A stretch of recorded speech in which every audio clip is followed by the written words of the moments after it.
여러분, 오늘 제가 드릴 이야기는 좀 불편할 수 있습니다. 듣고 나면 마음이 무거워질 수도 있고, 어쩌면 지금까지 살아온 세월이 떠올라서 눈시울이 붉어질 수도 있습니다. 하지만 이 이야기를 끝까지 들으시면 여러분의 남은 인생이 조금은 달라질 겁니다.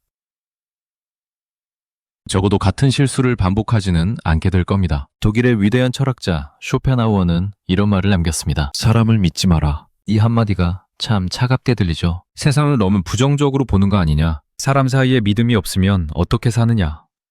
이렇게 생각하실 수도 있습니다. 저도 처음에는 그랬습니다. 그런데 나이를 먹고 세상을 좀 더 겪고 나니까 이 말이 왜 나왔는지 알겠더라고요. 쇼펜하우어가 사람을 미워해서 이런 말을 한 게 아닙니다. 오히려 사람을 너무 잘 알았기 때문에 이런 말을 남긴 겁니다. 우리가 살면서 가장 크게 상처받는 순간이 언제입니까? 모르는 사람한테 당할 때가 아닙니다. 내가 믿었던 사람한테 배신당할 때입니다. 내가 진심을 다해 대했던 사람이 뒤에서 나를 흉볼 때, 내가 어려울 때, 손 내밀어 줄 거라 믿었던 사람이 고개를 돌릴 때, 그때 느끼는 배신감은 정말 말로 표현할 수가 없습니다. 가슴에 못이 박히는 것 같고, 세상이 무너지는 것 같고, 내가 지금까지 뭘 한 건가 싶은 허탈함이 밀려옵니다. 여러분도 한 번쯤은 이런 경험이 있으실 겁니다. 아니, 한 번이 아니라 여러 번 있으실 겁니다. 왜냐하면 우리는 사람을 믿고 싶은 본능이 있거든요. 한 번 배신당해도 또 믿고, 두 번 배신당해도 또 믿습니다. 이번에는 다를 거야. 이 사람은 다를 거야. 이렇게 스스로를 위로하면서 또다시 마음을 열죠. 그리고 또 상처받습니다. 쇼펜하우어가 말한 사람을 믿지 마라는 말은 세상 모든 사람을 적으로 보라는 뜻이 아닙니다. 사람의 본성을 제대로 이해하고 그 본성에 맞게 관계를 맺으라는 뜻입니다. 이걸 이해하려면 먼저 사람이라는 존재가 어떤 존재인지를 알아야 합니다. 쇼펜하우어는 인간을 움직이는 가장 큰 힘이 이성이 아니라 욕망이라고 했습니다. 사람들은 자기가 이성적으로 판단해서 행동한다고 생각하지만 실제로는 욕망이 먼저 방향을 정하고 이성은 그 욕망을 정당화하는 역할을 할 뿐이라는 겁니다. 쉽게 말하면 사람은 하고 싶은 대로 먼저 하고 그 다음에 그럴듯한 이유를 갖다 붙인다는 겁니다. 이게 무슨 뜻인지 예를 들어볼까요? 친구가 여러분한테 돈을 빌려달라고 합니다. 여러분이 형편이 안 돼서 못 빌려주면 그 친구가 뭐라고 할까요? 겉으로는 괜찮다, 이해한다고 하겠죠. 하지만 속으로는 어떨까요? 나한테 그것도 못 해주나? 나를 그 정도로밖에 안 보나?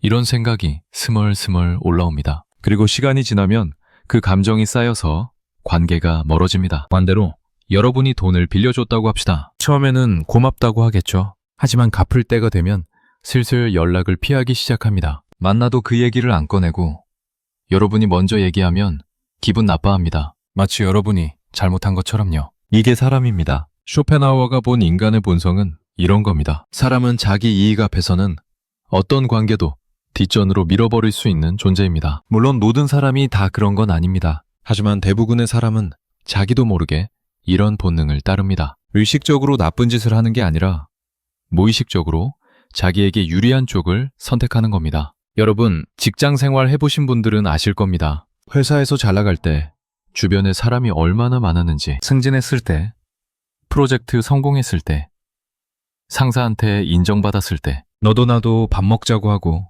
축하한다고 하고 가까이 오려고 합니다. 그런데 일이 안 풀리기 시작하면 어떻게 됩니까? 하나둘 사라집니다. 전화해도 안 받고 문자해도 답이 없고 복도에서 마주쳐도 눈을 피합니다. 여러분이 변한 게 아닙니다. 여러분은 똑같은 사람인데 상황이 변하니까 주변 사람들이 변한 겁니다.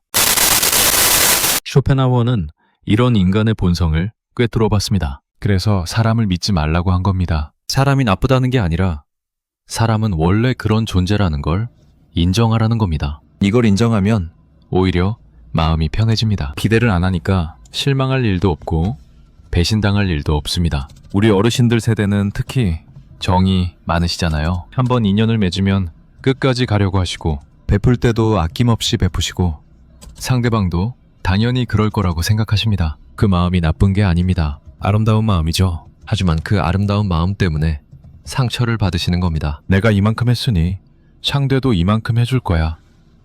이 기대가 깨질 때의 고통은 정말 크거든요. 제가 아는 어떤 분 이야기를 해드리겠습니다. 이분은 평생 남을 위해 사신 분이었습니다. 형제들 중에 마지로 태어나서 어릴 때부터 동생들 뒷바라지를 하셨고 자기 학업을 포기하고 돈을 벌어서 동생들 대학까지 보내셨습니다. 결혼하고 나서도 시댁 식구들 챙기랴, 친정 식구들 챙기랴. 자기 자신은 늘 뒷전이었습니다. 남편이 사업에 실패했을 때도 묵묵히 옆에서 함께 고생하셨고 다시 일어설 수 있도록 뒤에서 힘을 보태셨습니다. 그런데 이분이 나이가 들어서 몸이 안 좋아지기 시작하니까 어떻게 됐을까요? 그렇게 뒷바라지해준 동생들은 명절에 전화 한 통 없습니다. 시댁 식구들은 이제 며느리가 쓸모 없어졌다는 듯이 대합니다. 남편마저 건강한 아내였을 때와는 다르게 대합니다. 이분이 저한테 그러시더라고요. 내가 평생 뭘 한 건지 모르겠다고. 왜 이렇게 허무한지 모르겠다고. 그 말씀을 듣는데 저도 가슴이 아팠습니다. 이분의 잘못이 뭘까요? 나쁜 짓을 한 것도 아니고 게으르게 산 것도 아닙니다. 이분의 잘못은 딱 하나입니다. 사람을 너무 믿은 겁니다. 내가 이만큼 해주면 상대도 이만큼 해줄 거라는 기대. 내가 희생하면 언젠가 부상받을 거라는 믿음. 이게 이분을 평생 고생시킨 겁니다. 쇼펜하우어는 이런 현상을 아주 정확하게 설명했습니다. 인간은 본질적으로 이기적인 존재이며 이타적으로 보이는 행동조차도 결국은 자기 만족이나 사회적 평판을 위한 것이라고 했습니다. 좀 극단적으로 들릴 수 있지만 곰곰이 생각해보면 일리가 있습니다. 여러분이 누군가를 도와줄 때를 생각해보세요. 순수하게 상대방을 위해서만 도와주시나요? 아니면 도와주고 나서 뿌듯한 마음이 드시나요? 그 뿌듯한 마음, 그게 바로 자기 만족입니다. 나쁜 게 아닙니다. 하지만 그걸 인정해야 합니다. 내가 순수하게 남을 위해서만 행동하는 게 아니라 나도 결국 내 마음의 만족을 위해 행동하고 있다는 걸 인정해야 합니다. 그래야 상대방에게도 같은 수준의 순수함을 기대하지 않게 됩니다. 사람들이 가장 많이 착각하는 것 중 하나가 바로 이겁니다. 나는 순수하게 대했는데 상대방은 왜 그러냐는 거죠. 하지만 상대방 입장에서는 자기도 나름대로 최선을 다한 겁니다. 다만 그 최선의 기준이 다른 거예요. 내 기준에서는 부족해 보이지만 상대방 기준에서는 충분한 겁니다. 이 차이를 이해하지 못하면 관계는 계속 어긋나게 됩니다. 쇼펜하우어는 또 이런 말을 했습니다. 사람들은 타인의 고통에는 둔감하지만 자기 고통에는 극도로 예민하다고요. 이것도 정말 맞는 말입니다. 여러분이 아플 때 주변 사람들이 진심으로 걱정해 주는 것 같으시나요? 물론 걱정하는 척은 합니다. 괜찮으냐고 묻고 병원 가보라고 하고 몸조리 잘하라고 합니다. 하지만 진짜로 여러분의 고통을 느끼는 사람은 거의 없습니다. 왜냐하면 그게 사람이니까요. 남의 고통은 결국 남의 고통이지 내 고통이 아니니까요. 반대로 그 사람이 아프면 어떨까요? 세상이 무너진 것처럼 호들갑을 떱니다. 자기가 아프면 큰일인데 남이 아프면 그저 안 됐다 하고 넘어가는 거죠. 이게 나쁜 건 아닙니다. 자연스러운 겁니다. 하지만 이 자연스러운 진실을 모르면 내가 아플 때 아무도 안 찾아와 주네. 아무도 진심으로 걱정 안 해주네. 이러면서 상처받게 됩니다. 여러분, 혹시 이런 경험 있으신가요? 내가 입원했는데 문병 온 사람이 몇 명 안 되더라. 그때 느낀 서운함이요. 그 서운함이 바로 사람에 대한 과도한 기대에서 나온 겁니다. 내가 남의 병문안을 열심히 다녔시 남도 당연히 나한테 올 거라고 생각한 거죠. 하지만 사람은 그렇게 작동하지 않습니다. 내가 해준 만큼 돌아오는 게 아니라 상대방이 하고 싶은 만큼만 돌아오는 겁니다. 저는 여러분을 우울하게 만들려고 이 이야기를 하는 게 아닙니다. 오히려 여러분을 자유롭게 해드리려고 하는 겁니다. 사람의 본성을 제대로 알면 쓸데없는 기대를 안 하게 되고 기대를 안 하면 실망할 일이 없어지고 실망이 없으면 마음이 편해집니다. 이게 쇼펜하우어가 우리에게 알려주고 싶었던 겁니다. 그러면 사람을 믿지 말라는 건 구체적으로 어떻게 하라는 걸까요? 그냥 모든 사람을 의심하고 아무도 가까이 하지 말고 혼자 살라는 걸까요? 아닙니다. 쇼펜하우어가 말한 건 그런 극단적인 고립이 아닙니다. 적절한 거리를 유지하라는 겁니다. 쇼펜하우어는 고슴도치의 비유라는 유명한 이야기를 했습니다.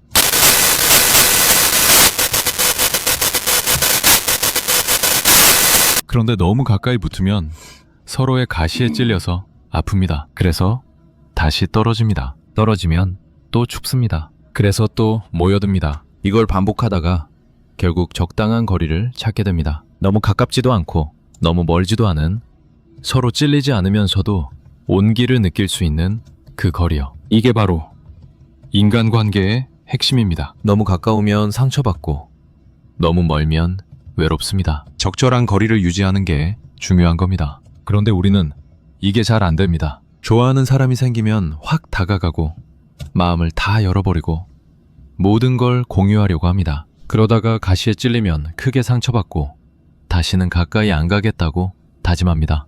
하지만 또 시간이 지나면 외로워져서 다시 다가갑니다. 이 패턴을 반복하는 겁니다. 쇼펜하우어가 말하는 사람을 믿지 말라는 이 패턴을 끊으라는 겁니다. 처음부터 적절한 거리를 유지하면 크게 상처받을 일도 없고 완전히 멀어질 일도 없습니다. 관계가 안정적으로 오래갑니다. 그런데 적절한 거리라는 게 구체적으로 뭘까요? 저는 이렇게 생각합니다. 첫 번째, 상대방에게 내 인생의 결정권을 주지 않는 겁니다. 내 행복이 특정 사람에게 달려 있으면 그 사람이 떠나거나 변했을 때 내 인생이 무너집니다. 내 행복은 내가 만드는 겁니다. 상대방은 거기에 약간의 즐거움을 더해주는 존재일 뿐 내 행복의 근원이 되어서는 안 됩니다. 두 번째, 비밀을 함부로 나누지 않는 겁니다. 사람들은 친해지면 별걸 다 이야기합니다. 가정사, 재산 상황, 건강 문제, 남들한테 말 못할 고민, 이런 것들을 나누면서 더 가까워졌다고 느낍니다. 하지만 이게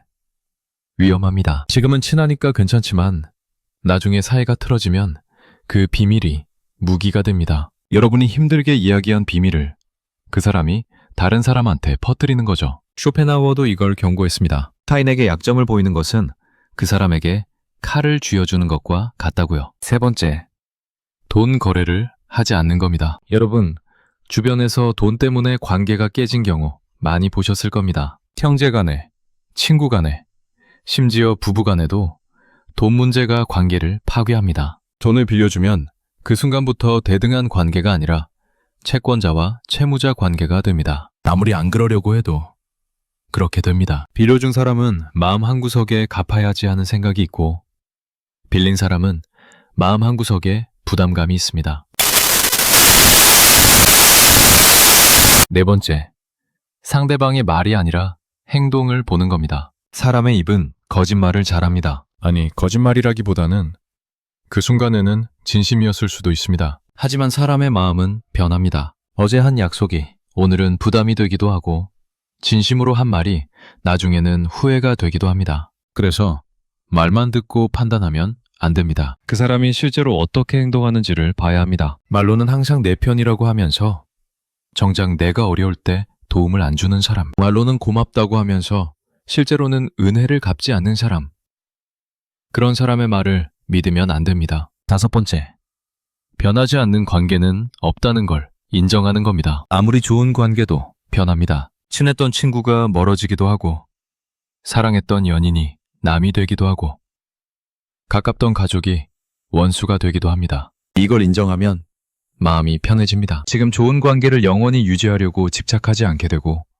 관계가 변했을 때도 크게 흔들리지 않게 됩니다. 여러분, 이 5가지를 지키는 게 쉽지 않다는 거 잘 압니다. 특히 우리 같은 세대는 정으로 사는 세대잖아요. 밥 한 끼 같이 먹으면 정이 들고 어려울 때 한번 도와주면 평생 은인으로 생각하고 그게 우리 문화이고 우리의 아름다운 점입니다. 하지만 그 정 때문에 상처받는 것도 사실이잖아요. 쇼펜하우어가 활동하던 19세기 독일도 지금 우리와 크게 다르지 않았습니다. 사람들은 사교 모임에서 웃으면서 만나고 뒤에서는 서로를 헐뜯었습니다. 겉으로는 예의 바르게 대하면서 속으로는 상대방의 불행을 즐겼습니다. 쇼펜하우어는 이런 인간의 이중성을 정확하게 간파했습니다. 그래서 그는 대부분의 사교 활동을 불필요한 것으로 봤고 혼자만의 시간을 매우 중요하게 여겼습니다. 쇼펜하우어는 이렇게 말했습니다. 혼자 있을 수 있는 능력이야말로 위대한 정신의 표시라고요. 대부분의 사람들은 혼자 있는 걸 두려워합니다. 혼자 밥 먹는 것도 싫고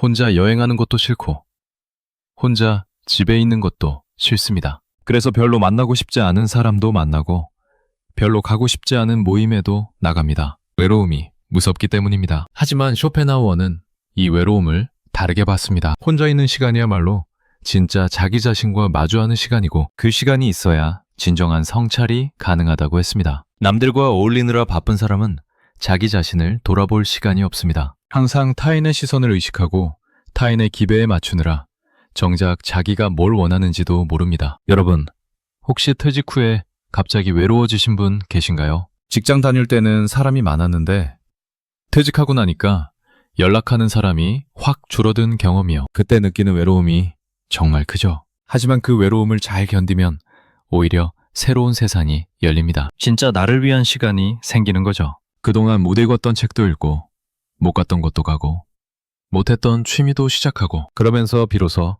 나라는 사람이 뭘 좋아하고 뭘 싫어하는지 알게 됩니다. 쇼펜하워는 또 한 가지 중요한 이야기를 했습니다. 인간의 질투심에 대한 이야기입니다. 그는 인간에게는 타인의 행복을 순수하게 기뻐해주는 능력이 거의 없다고 했습니다. 이것도 참 불편한 진실이죠. 우리는 남이 잘 되면 축하해주는 것처럼 행동하지만 속으로는 미묘한 감정이 올라옵니다. 왜 나는 안 되는데 쟤는 되지? 쟤가 뭐가 나보다 나은데? 이런 생각이 자기도 모르게 스치는 겁니다. 친구가 복권에 당첨됐다고 해봅시다. 여러분이 순수하게 축하만 할 수 있을까요? 와, 축하해 하면서도 속으로는 부럽고 약간은 시샘이 나고 왜 나는 안 되나 하는 생각이 들지 않을까요? 이게 인간입니다. 나쁜 게 아니라 자연스러운 겁니다. 하지만 이 자연스러운 감정을 인정하지 않고 남도 나처럼 순수하게 축하해 줄 거야 라고 기대하면 나중에 상처받게 됩니다. 여러분의 자녀가 성공했을 때를 생각해 보세요. 여러분은 당연히 기쁘겠지만 주변의 반응은 어떤가요? 겉으로는 축하한다고 하지만 뒤에서는 은근히 깎아내리는 말을 하는 사람도 있을 겁니다. 저 집은 뭐가 좋아서 자식이 잘 됐대. 부모가 뭘 해줬겠지. 이런 말이요. 반대로 여러분의 자녀가 어려움을 겪으면 어떨까요? 겉으로는 안 됐다고 하지만 속으로는 은근히 안심하는 사람도 있을 겁니다. 우리 집만 힘든 게 아니구나. 이런 식으로요. 쇼펜하워는 이걸 인간의 본성이라고 봤습니다. 고칠 수 있는 게 아니라 원래 그런 거라고 봤습니다. 그래서 그의 결론은 명확합니다. 이런 본성을 가진 존재들에게 너무 많은 것을 기대하지 말라는 거죠. 그런데 여기서 한 가지 중요한 게 있습니다. 사람을 믿지 말라는 건 사람을 미워하라는 게 아닙니다. 이 둘은 완전히 다릅니다. 믿지 않는다는 건 과도한 기대를 하지 않는다는 뜻이고 미워한다는 건 적대적인 감정을 갖는다는 뜻입니다. 쇼펜하우어가 원한 건 전자입니다. 사람을 미워하면 내가 힘듭니다. 미움이라는 감정은 상대방이 아니라 나를 갉아먹는 감정이거든요. 누군가를 미워하면 그 사람 생각을 계속하게 되고 그 사람 때문에 화가 나고 그 사람 때문에 잠도 못 자고 결국 내 건강이 상합니다. 상대방은 아무렇지가 않은데 나만 고통받는 거죠. 이게 얼마나 바보 같은 일입니까? 그래서 쇼펜하우어의 가르침을 제대로 이해하려면 사람을 미워하지 않으면서도 믿지 않는 경지에 이르러야 합니다. 이게 쉽지 않습니다. 저는 이걸 이렇게 비유하고 싶습니다. 날씨를 생각해 보세요. 여러분은 비가 온다고 하늘을 미워하시나요? 안 하시잖아요. 비가 오면 우산을 쓰면 됩니다. 바람이 불면 옷을 더 입으면 됩니다. 날씨를 원망하는 게 아니라 날씨에 맞게 대비하는 거죠. 사람도 마찬가지입니다. 사람이 이기적이라고 원망할 게 아니라 사람이 이기적인 존재라는 걸 알고 그에 맞게 대비하면 됩니다. 이게 쇼펜하우어가 말하는 지혜입니다. 여러분, 우리가 인생에서 가장 고통받는 이유가 뭔지 아세요? 현실과 기대의 차이입니다. 현실이 아무리 안 좋아도 처음부터 기대가 없으면 별로 고통스럽지 않습니다. 하지만 현실이 나름 괜찮아도 기대가 너무 높으면 고통스럽습니다. 행복은 절대적인 게 아니라 상배적인 거거든요. 내가 가진 것이 아니라 내가 기대한 것과 가진 것의 차이가 행복을 결정합니다. 이걸 인간관계에 적용해 보면 이렇습니다. 내가 상대방에게 아무것도 기대하지 않으면 상대방이 조금만 잘해줘도 감사하게 느껴집니다. 하지만 내가 상대방에게 많은 걸 기대하면 상대방이 꽤 잘해줘도 부족하게 느껴집니다. 같은 행동인데 매 기대 수준에 따라 감사가 되기도 하고 불만이 되기도 하는 거죠. 쇼펜하우어가 사람을 믿지 말라고 한 건 이 기대 수준을 낮추라는 겁니다. 기대를 낮추면 세상이 달라 보입니다. 아들이 전화 한 통해도 고맙고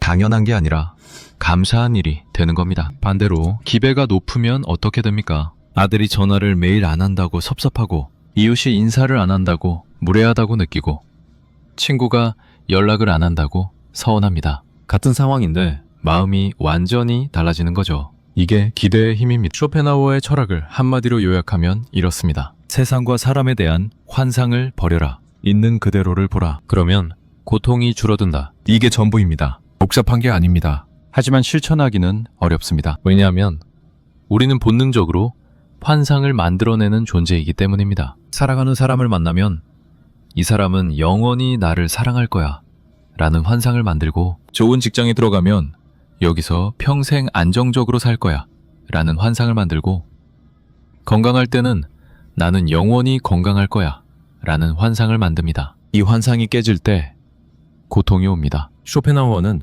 처음부터 환상을 만들지 말라고 한 겁니다. 이게 비관적이라고 느끼실 수 있습니다. 하지만 저는 이게 오히려 현실적인 낙관주의라고 생각합니다. 왜냐하면 환상 없이 있는 그대로를 받아들이면 그 안에서 진짜 기쁨을 찾을 수 있기 때문입니다. 환상에 기반한 기쁨은 환상이 깨지면 사라지지만 현실에 기반한 기쁨은 사라지지 않습니다. 예를 들어볼까요?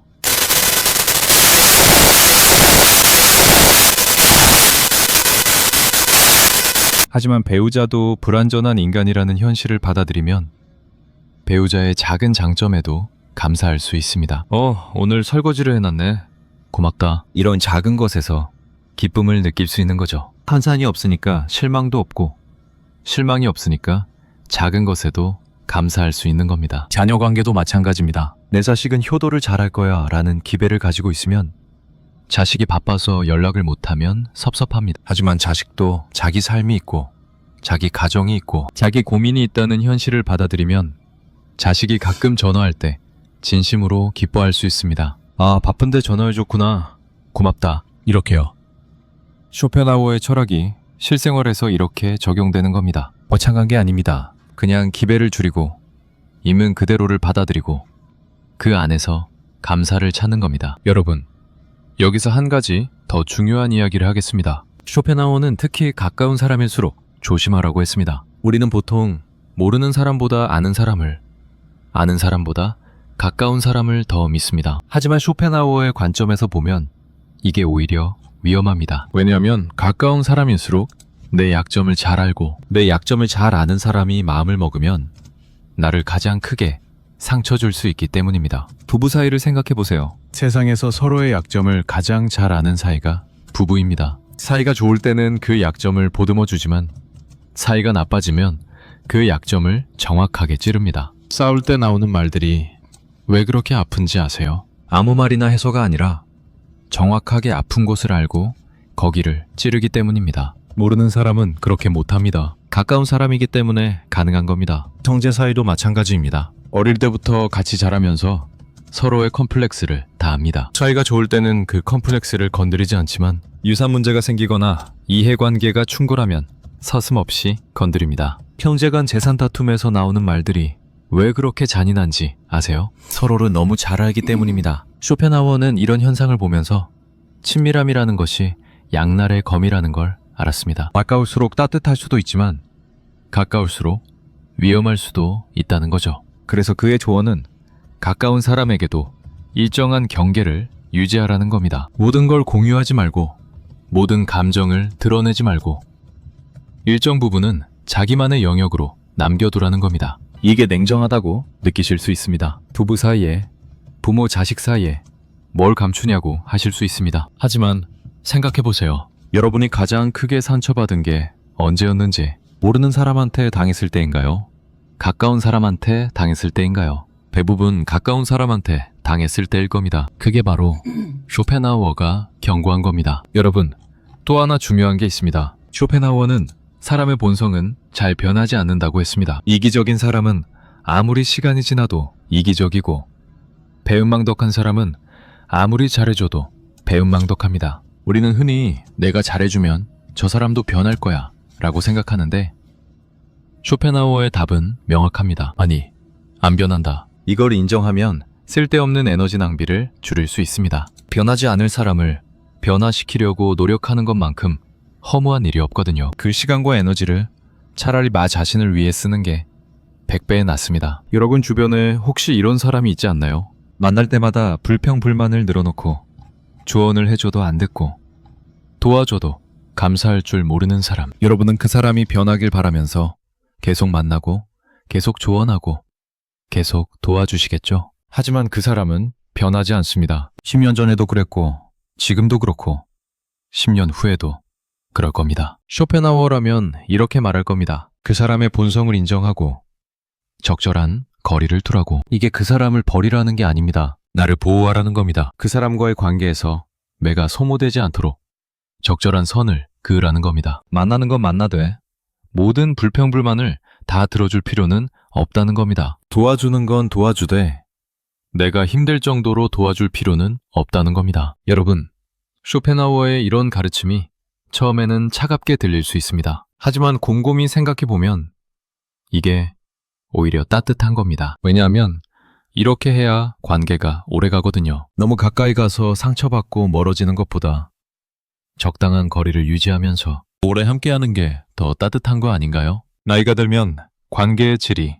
중요해집니다. 젊었을 때는 아는 사람이 많은 게 좋았지만 나이가 들면 진짜 나를 이해해주는 사람 한두 명이 더 소중합니다. 그 한두 명과의 관계를 잘 유지하려면 적절한 거리가 필요합니다. 너무 가까우면 가시에 찔리고 너무 멀면 외롭습니다. 딱 좋은 거리.